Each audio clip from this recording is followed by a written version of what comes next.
হয়ে গেলে আমি ঝিনুকের সঙ্গে বিয়েটা দিয়ে দিতে চাই। তুমি এত হড়বড় করছো না? কি আমার বয়স হচ্ছে? ও বিয়ে দেওয়ার মতো যথেষ্ট বয়স হয়েছে। আমি কোনো রিস্ক নিতে চাই না। কখন কি ঘটে যায় আতঙ্কে আমার ঘুম পর্যন্ত হয় না। তুমি না আজকাল বেশি চিন্তা করো। তাছাড়া তুমি ঝিলিকে জিজ্ঞেস করেছো? দাদু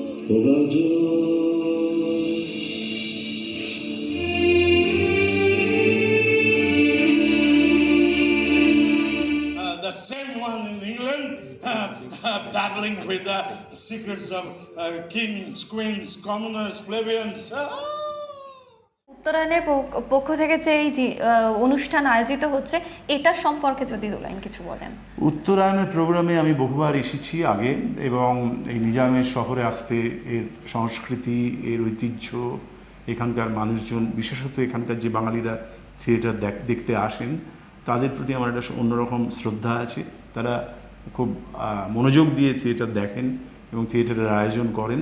তাই উত্তরায়ণের এই অনুষ্ঠানে আসতে আমার খুবই ভালো লাগে এবং আমি এখন মুখিয়ে আছি কতক্ষণে তাদের সামনে গিয়ে আমি আমার নিজেকে প্রকাশ করতে পারবো। নাটকের ব্যাপারে আর কি বলবো, কিন্তু যেটা হলো নিজামের শহরের নাটক করাটা কিন্তু খুব কঠিন ব্যাপার।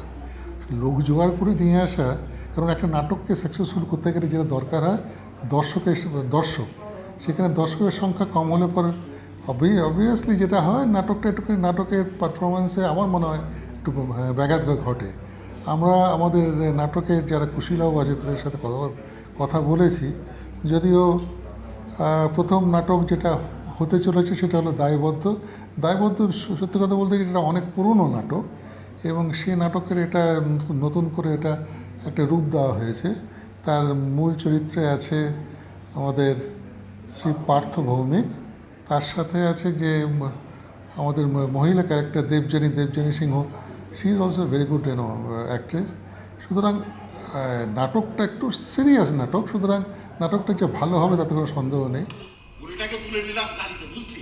এদিকে তো বাইরে ভীষণ দুর্যোগ, এত জোরে বৃষ্টি পড়ছে না, এক হাতের বেশি কিছু দেখাই যাচ্ছে না, বাজ পড়ছে অনবরত। একটু ভদ্রলোকের মতো হবে কে জানে। তোমার স্কুলে আর 2-4 দিন করলে ভদ্রলোক হয়ে যাবে। অনেক রাত হয়েছে, যাও গিয়ে শুয়ে পড়ো। আমরা প্রতি বছর সাংস্কৃতিক অনুষ্ঠান করি এবং তাতে এক বছর সঙ্গীতানুষ্ঠান হয় আর এক বছর নাট্যোৎসব হয়।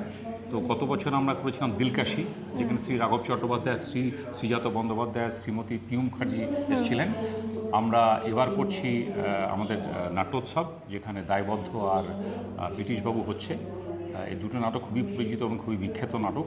এর আমরা সব কলাকুশলী এসে পড়েছেন, এখনই স্টার্ট হবে, হলও আস্তে আস্তে ভর্তি হচ্ছে। আমরা খুব খুশি। এই যে বাংলার বাইরে অভিনয়ের যে অভিজ্ঞতা, সেটা কি বলবো, আমরা কিন্তু মানে এই যে ব্রিটিশবাবু যে নাটকটা যেখানে হবে, এটা 2025-এর আগস্ট সেপ্টেম্বরে লস অ্যাঞ্জেলস এবং ওয়াশিংটন ডিসি এবং মেরিল্যান্ডে মঞ্চস্থ হয়েছিল এবং রিসেন্টলি এবছর 2026-এর মে থেকে জুনের মধ্যে আমেরিকার 8টি শহরে, মানে বিস্তীর্ণ অঞ্চলে এই নাটকের শো হয়েছে। ফলে বাংলার বাইরে, এমনকি ভারতবর্ষের বাইরে দেবশঙ্করদার সাথে অভিনয় করা, এটাও একটা ভীষণ গর্বের বিষয়। এবং এই বিষয়ে তো কোনো সন্দেহ নেই যে এখন থিয়েটারে, বাংলা থিয়েটারের যারা অভিনেতা রয়েছেন, দেবশঙ্কর হালদার তাদের মধ্যে কিংবদন্তি এবং ওভারঅল ভীষণ ভালো একটা মানুষ। যে অনেকেই বলেন যে ভালো মানুষ না হলে ভালো শিল্পী হয় না। একদমই তাই। তো ফলে এটা আমার কাছে মনে হয় এটা একটা ভীষণ বড় পাওনা যে আমি দীর্ঘ প্রায় 30 বছর অভিনয় করছি। তার আগে মানে যখন স্কুল জীবনে তখনও অভিনয় করেছি, কিন্তু আজকে যে এই যে দেবশঙ্কর হালদারের সাথে বিশ্বব্যাপী বিভিন্ন জায়গায় গিয়ে অভিনয় করছি, এটা একটা মানুষের, একজন অভিনেতার স্বপ্ন থাকতে পারে। আচ্ছা, তোমাকে টেলিভিশনে অভিনয় করতে দেখা যায়, প্লাস হচ্ছে থিয়েটার তো করছোই। তো আজকের প্রজন্মে দাঁড়িয়ে কতটা পার্থক্য মনে হয় টেলিভিশন আর থিয়েটারের মধ্যে যদি বলা হয়? দেখো, আমাদের এই আজকের প্রজন্ম তো একটা প্রবণতা আছে যে খুব শর্টকাটে স্বল্প সময়ের ভিতরে একটা সাফল্যের শিখরে পৌঁছানোর একটা প্রতিযোগিতা। এই প্রতিযোগিতার বাজারে টিকে থাকতে গেলে তোমাকে যেরকম এটা করতে হবে নিজেকে পরিবর্তন করতে হবে। কিন্তু আবার আমার মনে হয় থিয়েটারের সাথে যদি বাকি মিডিয়ার তুলনা করো, সে টিভি হোক, ফিল্ম হোক, আমার নিজের কাছে মনে হয় যে এটা মানে টেস্ট ক্রিকেট খেলা আর T20 খেলা, এই দুটোর মধ্যে যেরকম পার্থক্য, মানে থিয়েটার তোমাকে অভিনয় চর্চার একটা প্ল্যাটফর্ম।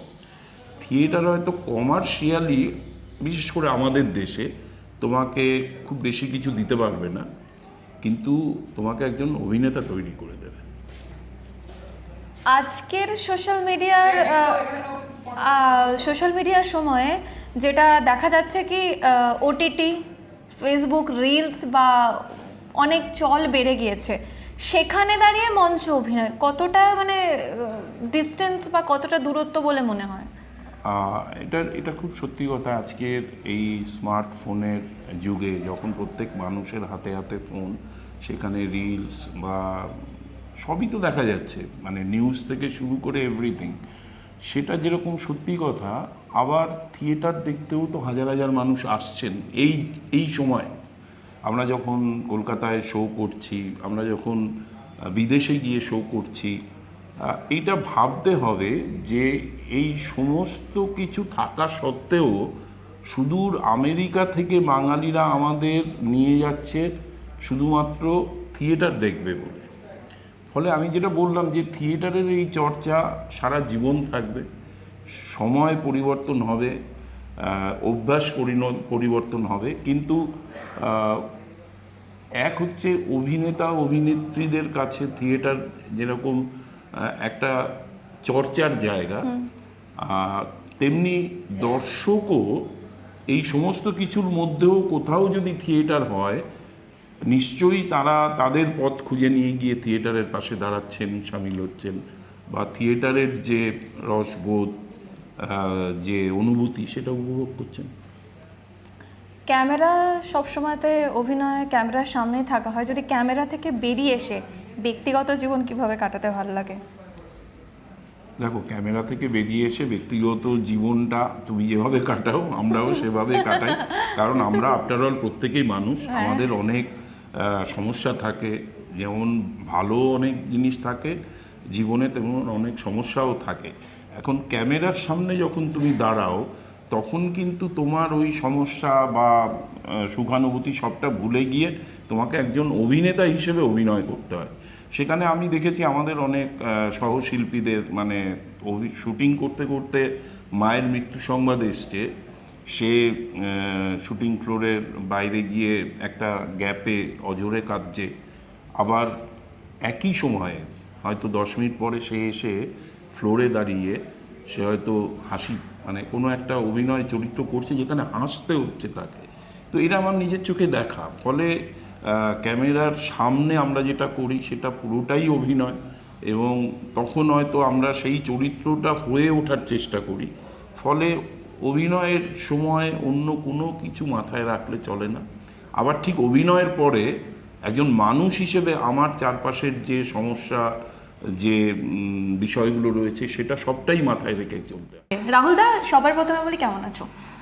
নমস্কার, আমি ভালো আছি। ইটিভি ভারত, আবার আরেকবার ধন্যবাদ জানাই, তোমরা এসছো। প্রত্যেক বছর এভাবে আমরা একসাথে কাজ করি, এটা আমাদের প্রাপ্তি। আজকে হায়দ্রাবাদ শহর, তেলেঙ্গানা, যেখানে পশ্চিমবঙ্গ থেকে একটু বাইরে এসেছি, এখানে একটা অন্য ধরনের অনুষ্ঠান আজকে কিন্তু দর্শক পেতে চলেছে, বিশেষ করে বাঙালিদের মধ্যে। মানে সপ্তাহান্তে মানুষ একটা মজা করার দিনই বলতে পারে। আজকের অনুষ্ঠানের মূল বিশেষত্বটা কি? দেখো, আমাদের এই পার্বণী সন্ধ্যা প্রত্যেক বছর বিভিন্ন স্বাদে, বিভিন্ন কন্টেন্ট দিয়ে আমরা প্রেজেন্ট করার চেষ্টা করি।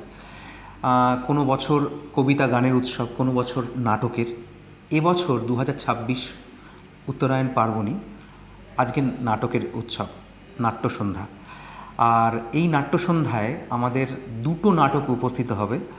একটা ব্রিটিশ বাবু, যেখানে আমাদের সবার প্রিয় দেবশঙ্কর হালদার, ওনারই মূল অভিনয়, এবং এছাড়া অন্যান্য কুশীলবরা রয়েছেন। আর একটা হচ্ছে খুব ফেমাস নাটক কলকাতা থেকেই, দায়বদ্ধ। সেটাও কলকাতার একটি দল, আমরা তাদেরও মানে ইনভাইট করেছি এবং তারা এসছেন। তো ইউনিক সন্ধে যেরকম প্রত্যেক বছর উত্তরায়ণ চেষ্টা করে, প্রায় গত 4 দশক ধরে চেষ্টা করছে, এবছরও প্রচেষ্টা আমাদের আছে এবং মানুষের সমর্থন আমরা খুব খুব বেশি মাত্রায় পাচ্ছি। এই যে বললে প্রত্যেক বছরই আমাদের পার্বণী উত্তরায়ণের অনুষ্ঠিত হয় উত্তরায়ণের পক্ষ থেকে, কোনোবার গান কোনোবার নাটক। এবছর যে নাটক অনুষ্ঠিত হয়েছে মানুষের সাড়া কতটা ফেলেছে? হায়দ্রাবাদে যারা বাঙালি এবং বাঙালি, শুধু বাঙালি বা কেন বলবো, ভিন্ন ভাষীর মানুষ, তারা বহু বছর ধরে আমাদের এই ধরনের আয়োজনের পৃষ্ঠপোষক। মানে আমি নন গুগল নন ইউটিউব জমানার কথাও বলছি, আবার গুগল ইউটিউব জমানাতেও আমরা দেখেছি মানুষের সাড়া, মানুষের সমর্থন কখনো কমতি হয়নি। আর তাদের জন্যই আমাদের এভাবে আয়োজন করার উৎসাহ, প্রেরণা এবং তাদের প্রতি আমাদের আভূমি কৃতজ্ঞতা। না, এটাতেও একটা মূল কথা যে মানুষের সাথে মানুষের সম্পর্কটাই সবচেয়ে বড় কথা, রক্তের সম্পর্কটাই শেষ কথা নয়।